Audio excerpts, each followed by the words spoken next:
驗，我哋將溫度調到300度。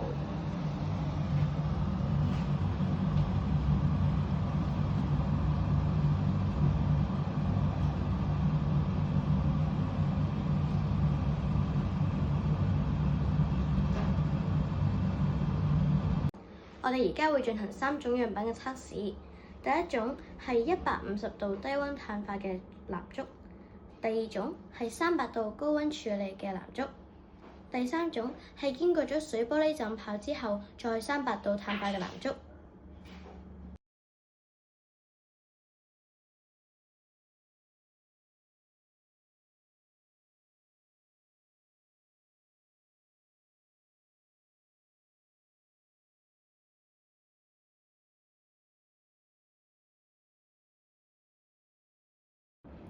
雖然佢嘅表面有啲黑咗，但係佢冇燃燒。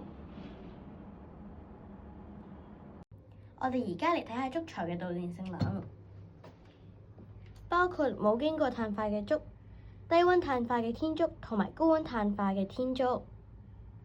首先就係冇經過碳化嘅燭，冇經過碳化嘅燭係一個絕緣體嚟嘅。之後就係經過咗低溫碳化嘅天燭。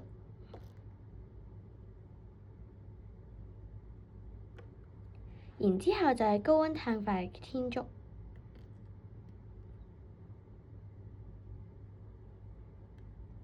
我哋而家做抗歪嘅實驗，樣品包括普通嘅蠟燭、經過低溫碳化嘅蠟燭同埋天燭。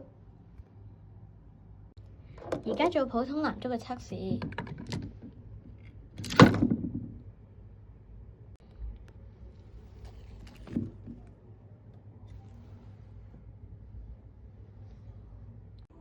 等我量度下佢嘅面積先。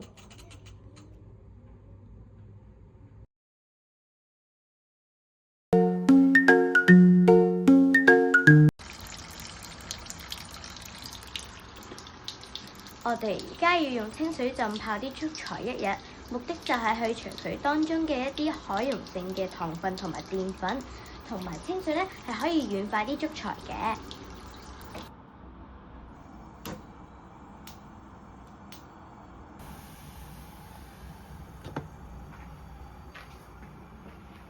我要煮啲粥1個鐘，去除當中嘅雜質，包括啲糖同埋澱粉。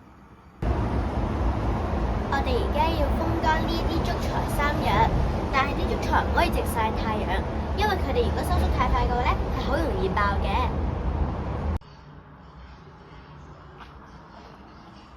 我而家用咗107度去做呢個熱處理，我哋要做熱處理2個鐘。熱處理咧係可以清除燭材裏面嘅大部分水分。